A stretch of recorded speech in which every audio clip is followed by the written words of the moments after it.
Assalamualaikum warahmatullahi wabarakatuh. Bismillahirrahmanirrahim. Alhamdulillahi wahdah. Wassalatu wassalamu ala man fihi uswatun hasanah. Sayyidina wa maulana Muhammadin sahibis syafa'ah wa ala alihi wa ashabihi wa tabi'in wa man tabi'a rusydah. Amma ba'du.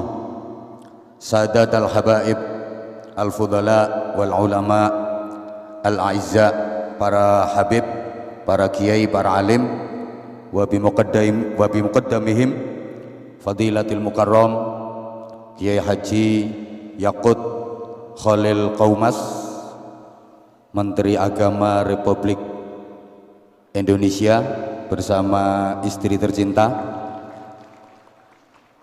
Beliau biasa disebut atau akrab dengan sebutan Gus Menteri. Kalau boleh kita tambahkan Gus M3, M3, modis, milenial, moderat. M3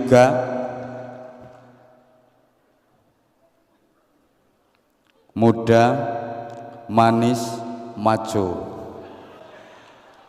Gus Yaqut ini adik-adik santri, Gus 24 karat, ibarat emas murni, karena abahnya kiai, mbahnya kiai, buyutnya kiai, canggahnya kiai, sampai ke atas kiai semua, maka Gusnya 24 karat. Kalau ada santri yang bukan keturunan kiai kemudian diambil menantu sama kiai, itu disebut Gus 12 karat. Sama perempuan yang putrinya kiai asli, putri kandung, itu neng 24 karat. Kalau misalnya kalian, maaf, yang bukan keturunan kiai diambil menantu sama kiai, kalian jadi neng 12 karat. Kalau mumpuni handayakti tadi, neng sekarat.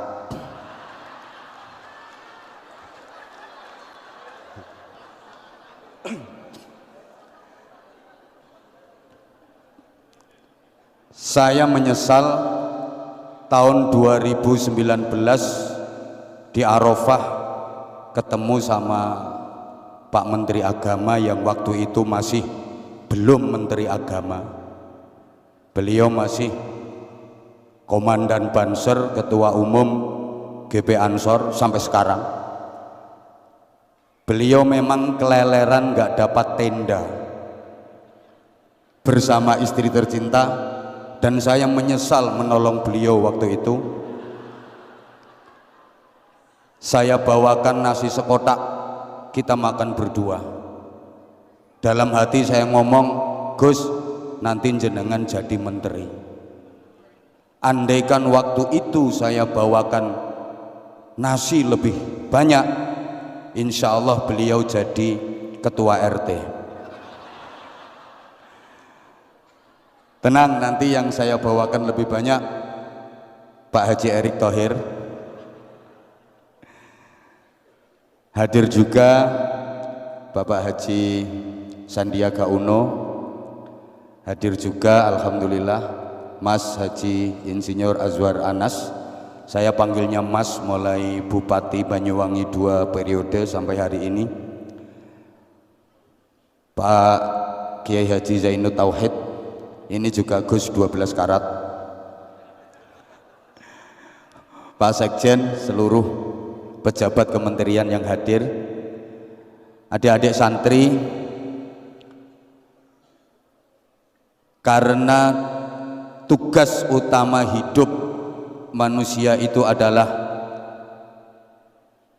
untuk berbuat baik, maka seluruh aktivitas hidup kita harus kita niatkan yang baik, ucapan kita harus baik. Ayo semuanya ikut nyaut baik gitu nggih. Diulang, tugas utama hidup itu untuk berbuat, menjadi orang, maka seluruh aktivitas hidup kita harus kita niatkan yang, pikiran kita harus, ucapan kita harus, hati kita harus, perilaku kita harus, dan semua harus kita kerjakan dengan cara yang oke, dengan semangat melakukan perbaikan menuju kebaikan agar kita bisa menjadi pribadi-pribadi yang terbaik. Kalian para santri harus bisa menjadi generasi yang pelopor, bukan pengekor, yang pengais, bukan pengemis, yang perintis, bukan pewaris, yang penggerak, bukan penggertak, yang punya karakter, bukan yang karaten, yang luar biasa, bukan yang biasa di luar, yang terpelajar, bukan yang kurang ajar, yang beradab, bukan yang biadab, yang qari, bukan yang korak, yang ahli zikir, bukan yang suka kentir, yang ahli Quran, bukan yang tukang pacaran.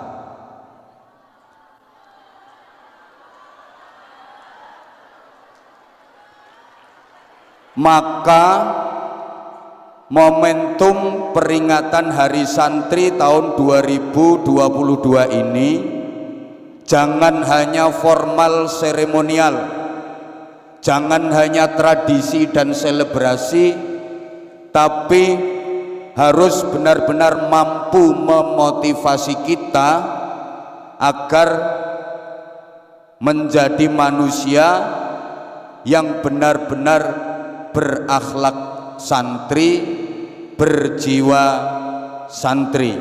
Allahumma sholli ala Muhammad. Adik-adik, maaf yang di atas panggung, saya sekarang sasarannya ke sebelah sini saja. Kata santri kalau ditulis pakai huruf hijaiyah itu jumlah hurufnya ada 5, sin, nun, ta, ra, ya. Masing-masing punya arti kalau ditinjau dari disiplin ilmu taktik, artinya ilmu otak-atik. 5 ini nanti selaras dengan dasar negara kita, ideologi bangsa Indonesia, Pancasila, yang silanya ada berapa? 5. Pertama, sin, itu artinya salikun ilallah. Santri adalah orang yang menempuh jalan kehidupan menuju ridha Allah, fokus pada nilai-nilai spiritual. Ini selaras dengan sila pertama Pancasila, ketuhanan yang Maha Esa. Kalau dihubungkan ke ayat Qur'annya, qul huwallahu ahad. Yang kedua, nun, artinya naibun anil ulama. Santri harus sanggup menjadi pengganti, penerus perjuangan para ulama, manusia-manusia yang tinggi ilmunya, kuat imannya, mulia akhlaknya. Ini selaras dengan sila kedua Pancasila, kemanusiaan yang adil dan beradab. Ayat Qur'annya, innallaha ya'muru bil adli wal ihsan. Yang ketiga, tarikul adawah wal iftiraq, meninggalkan permusuhan dan perpecahan, berarti menjunjung tinggi ukhuwah wattihadul ummah, persaudaraan dan persatuan umat. Ini senada dengan sila ketiga Pancasila, persatuan, semangat dong, persatuan Indonesia. Ayat Qur'annya wa'tasimu bihablillahi jami'an wa la tafarraqu. Yang keempat raghibun fil khairat wal hikam, cinta berbagai macam kebaikan dan kebijaksanaan. Kebaikan dan kebijaksanaan bisa didapat melalui musyawarah. Ini cocok dengan sila keempat, kerakyatan yang dipimpin oleh hikmat kebijaksanaan dalam permusyawaratan perwakilan. Ayat Qur'annya wasyawirhum fil amr wa amruhum syura bainahum. Yang kelima, yakin birahmatillah wa syafaati rasulih. Yakin mendapatkan rahmat kasih sayang Allah, yakin mendapatkan syafaat Rasulullah. Dengan keyakinan itu pasti akan terwujud keadilan sosial bagi seluruh rakyat Indonesia. Ini ayat Qur'annya wa ma arsalnaka illa rahmatan lil alamin. Kemudian adik-adik santri, kata santri kalau ditulis pakai huruf abjad A B C D E, S A N T R dan I. S sanggup, A amanah, N neruskan, T tuntunan, R rasul, I ilahi. Santri harus sanggup, amanah, neruskan tuntunan rasul ilahi. Santri terdiri dari dua suku kata, san dan, kurang semangat yang sebelah sini, san dan, oke, san itu diambil dari bahasa Arab ihsan, artinya kebaikan. Sedangkan tri adalah bahasa Sansekerta, artinya tiga. Maka santri adalah pribadi yang mempunyai tiga kebaikan secara terpadu: berakhlak baik kepada Allah, berakhlak baik kepada sesama manusia, dan berakhlak baik kepada alam semesta. Adik-adik tolong diperhatikan, ihsan bahasa Arab itu simbol agama, tri bahasa Sansekerta simbol budaya. Maka santri itu ngerti ini agama, ini budaya, tahu ini syariat, ini adat, faham ini islami, ini tradisi, tidak dipercekcokkan, tidak dipertengkarkan, tapi dipadukan.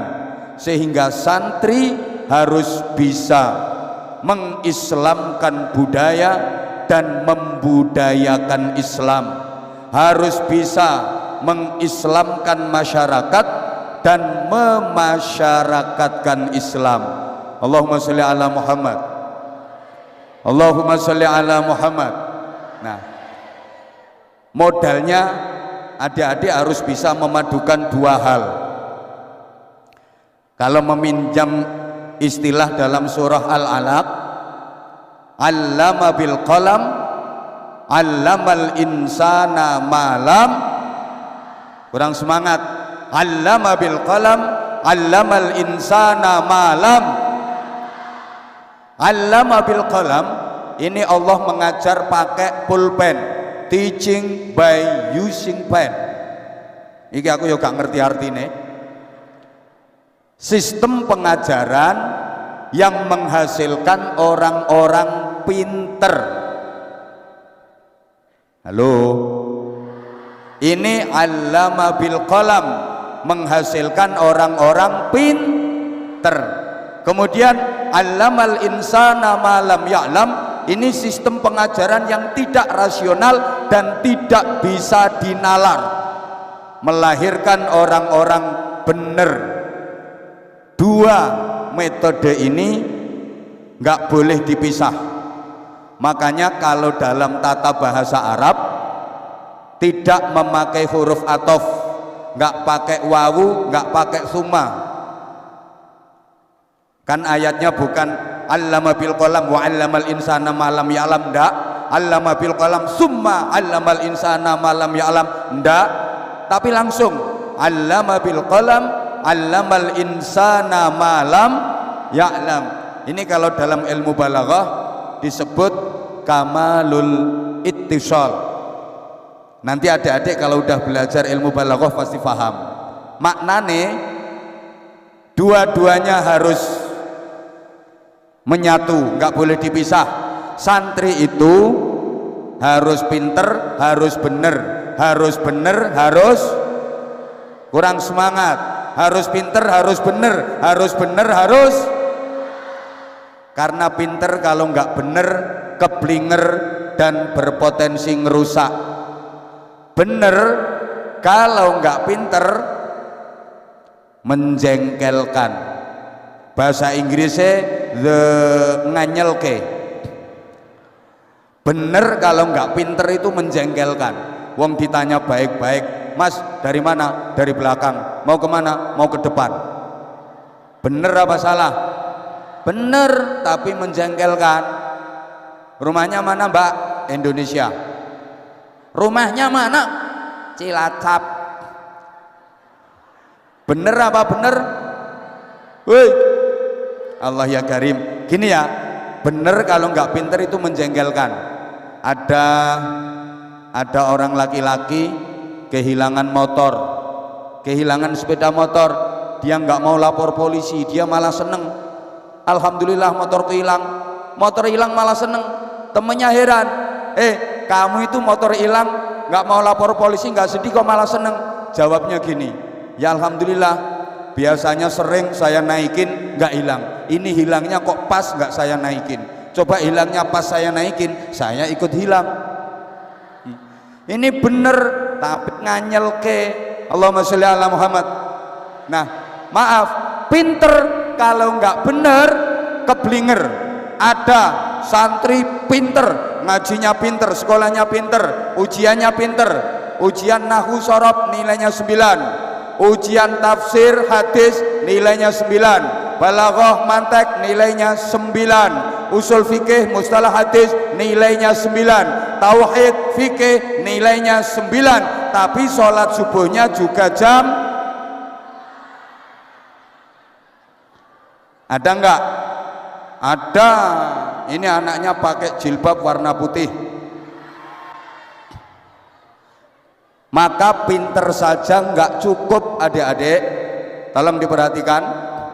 Maaf, tolong diperhatikan. Tidak semua orang pinter itu benar. Tidak semua orang yang teriak-teriak kalau pengen tinggi derajatnya dunia akhirat, istiqomahlah, rutinlah sholat malam. Orang yang teriak gitu belum tentu dia sendiri kalau malam rutin sholat malam. Halo? Orang yang mengajak sedekah belum tentu dia sendiri rajin sedekah. Maaf, orang yang teriak anti korupsi belum tentu dia sendiri tidak korupsi.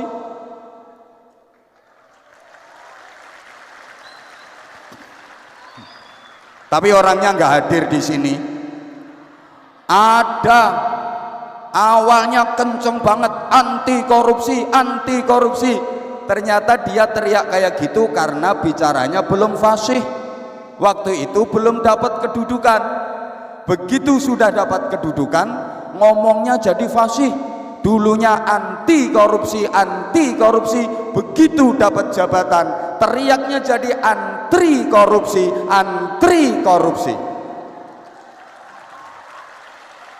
Itu kalau pinter tapi enggak bener, punya potensi ngerusak.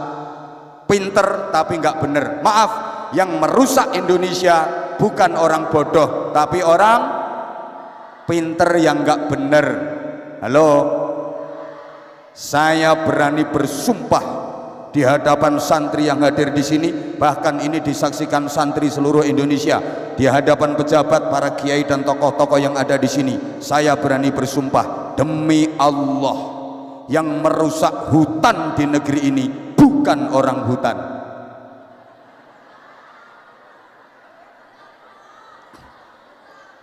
Sing rusak alas kuwi dudu kethek, tapi orang-orang pinter yang akhlaknya lebih rusak daripada ngomong ketheknya kok sambil ngelihat saya. Berarti yang diomongin Mumpuni tadi bener ya? Matur suwun, Nduk.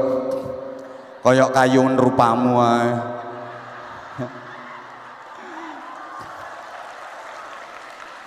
Subhanallah. Ini si Mumpuni secara jujur dia mengakui memang dia pinter. Materi-materi ceramahnya itu banyak yang nyadur ceramah saya. Ayo nek gak ngaku. Jadi sampai dia dapat juara di apa itu? Aksi Indosiar, itu tak perhatiin terus. Wah, anak ini ceramahnya nyontoh aku cuma diolah pakai bahasa ngapak. Tapi keren, keren. Aku ridho.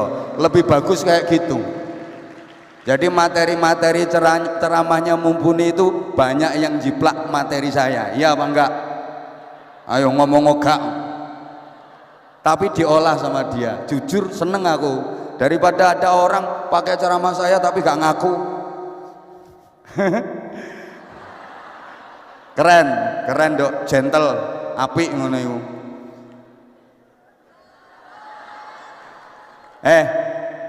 Ini pentingnya ya pinter, ya bener ya. Anak-anak kalau sekedar pinter gampang, ada sekolahnya, ada kuliahnya, ada kampusnya, ada fakultasnya. Tapi untuk bener susah. Ini nanti kehebatannya santri. Pak Menteri, saya mohon tambahan waktu sebentar boleh ya? Halo? Wes. Minta tambahan waktu 5 menit boleh? Ini waktunya mestinya harusnya sudah habis. 5 menit saja. Kalau sekedar pinter gampang, yang susah itu bener. Maaf adik-adik, kalau pengen pinter hukum ada fakultas hukum, tapi tidak ada fakultas keadilan. Sehingga jangan heran ada pakar hukum, ahli hukum, akhirnya punya masalah hukum, jual beli hukum, bahkan kadang jadi maklar hukum, berurusan dengan hukum, wa akhiru da'wahum, masuk hukuman. Kalau pengen pinter di bidang pendidikan gampang, ada fakultas pendidikan, tapi sampai hari ini belum ada fakultas kesabaran. Mbak, nanti rencananya kuliah di mana? Saya mau kuliah di UIN. Ngambil prodi apa? Ngambil jurusan apa? Jurusan kesabaran. Ada apa enggak? Pengen ahli ekonomi gampang. Pak Sandiaga Uno pakarnya ekonomi. Ada kuliahnya, ada fakultas ekonomi, tapi enggak ada fakultas kesejahteraan. Pengen jadi polisi gampang. Ada akademi kepolisian, tapi sampai hari ini nggak ada akademi kejujuran.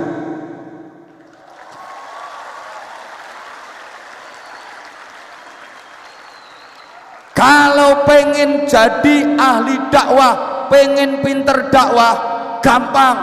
Ada fakultas dakwah, tapi nggak ada fakultas keikhlasan. Maka jangan heran, kadang ada ustadz kiai diundang dakwah, pulang gak disangoni, gremeng. Dan izin Gus Menteri Anwar Zahid bukan lulusan fakultas keikhlasan. Jadi mohon jangan diuji keikhlasan saya. Sampai hari ini saya belum pernah diwisuda dari fakultas keikhlasan.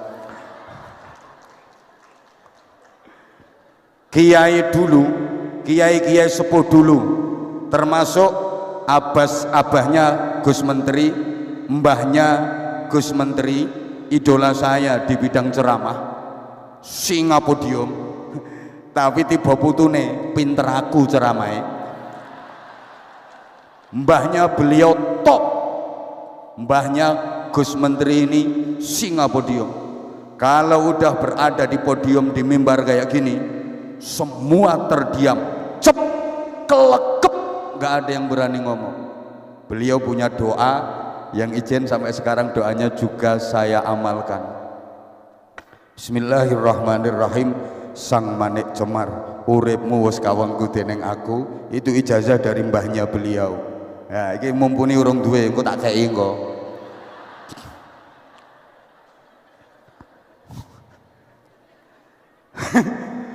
Kiai-kiai sepuh dulu termasuk mbahnya Gus Menteri nggak ada yang punya gelar akademis, apalagi titel sampai renteng-renteng lebih panjang daripada namanya.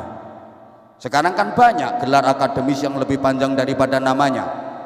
Di depan ada Prof, DR, DRS, IR, namanya cuma Dugel, belakangnya MSI, MHI, MPDI, MM, MH, terakhir BH. Tapi nilai kemanfaatan dan keberkahannya, mohon maaf, kiai sepuh dulu nggak ada yang punya gelar akademis, tapi sukses mengantar santri-santrinya menjadi tokoh-tokoh besar, menjadi orang-orang hebat. Bahkan mayoritas pendiri negeri ini adalah tokoh produk dari pondok pesantren. Mayoritas pejuang kemerdekaan yang merebut dan mempertahankan kemerdekaan adalah produk dari kiai-kiai yang sama sekali nggak punya gelar akademis. Mbah Khalil Bangkalan, Mbah Yai Soleh Darat Semarang bukan sarjana, tapi mempunyai santri yang namanya Muhammad Hashim Asy'ari Hadratus Syekh, yang kemudian beliau mendirikan Jam'iyah Nahdlatul Ulama, organisasi terbesar di Indonesia bahkan di dunia.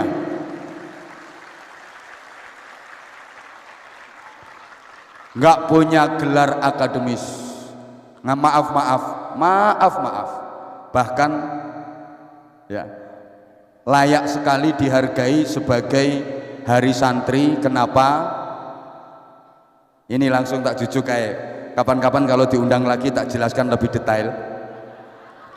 Saya jadi teringat ketika Bapak Pendidikan Nasional Ki Hajar Dewantoro menghadap kepada Presiden pertama Republik Indonesia Bung Karno di Istana Bogor. Oleh Bung Karno, Pak Ki Hajar Dewantoro dimintai saran. Apa saran Bapak sebagai Bapak Pendidikan Nasional untuk generasi bangsa? Maka Ki Hajar Dewantoro yang punya jargon luar biasa, ing ngarsa sung tulodo, ing madya mangun karso dan tutwuri handayani, sing ngentut mburi ngarep sing diarani. Beliau menyarankan, beliau usulnya gini, tolong Paduka Presiden, halo, ini usul Ki Hajar Dewantoro kepada Bung Karno, tolong utamakan madrasah-madrasah, prioritaskan madrasah-madrasah, dan pondok-pondok pesantren jangan dinomorduakan, jangan dianaktirikan, apalagi sampai ditinggalkan. Kenapa?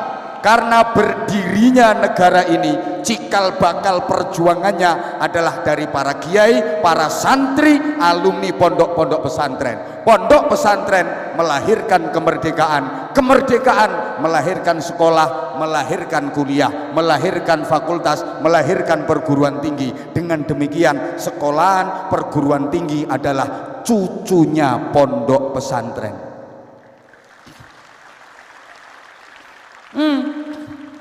Pahlawan-pahlawan nasional banyak yang kiai. Tolong perhatikan.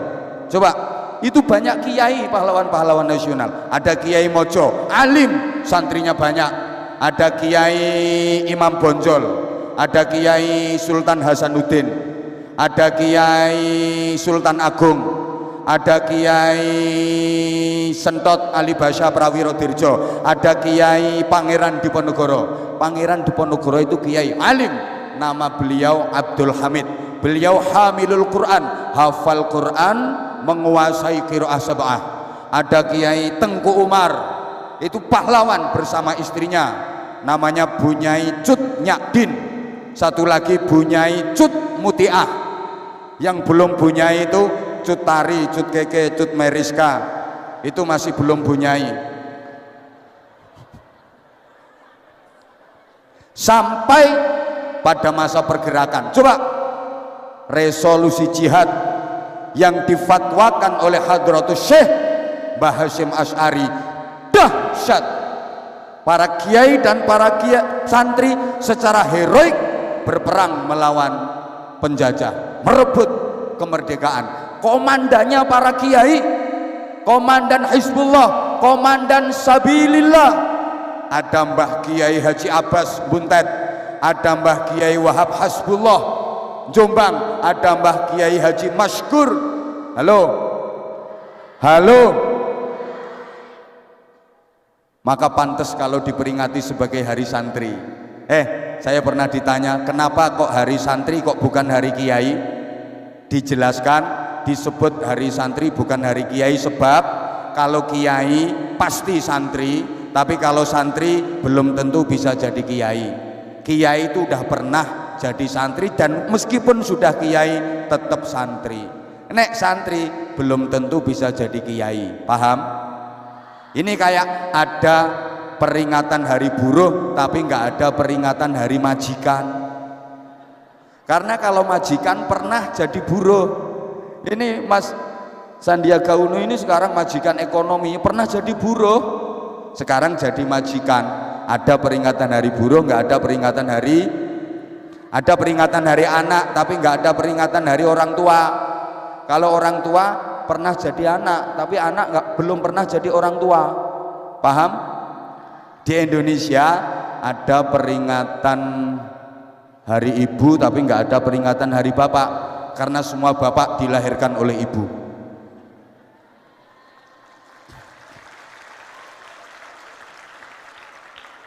Dan semua ibu tidak dilahirkan oleh bapak. Maka ibu istimewa dan ibu spesial, ketika ibu hamil kerja boleh ambil cuti hamil, tapi bapak nggak boleh minta cuti menghamili.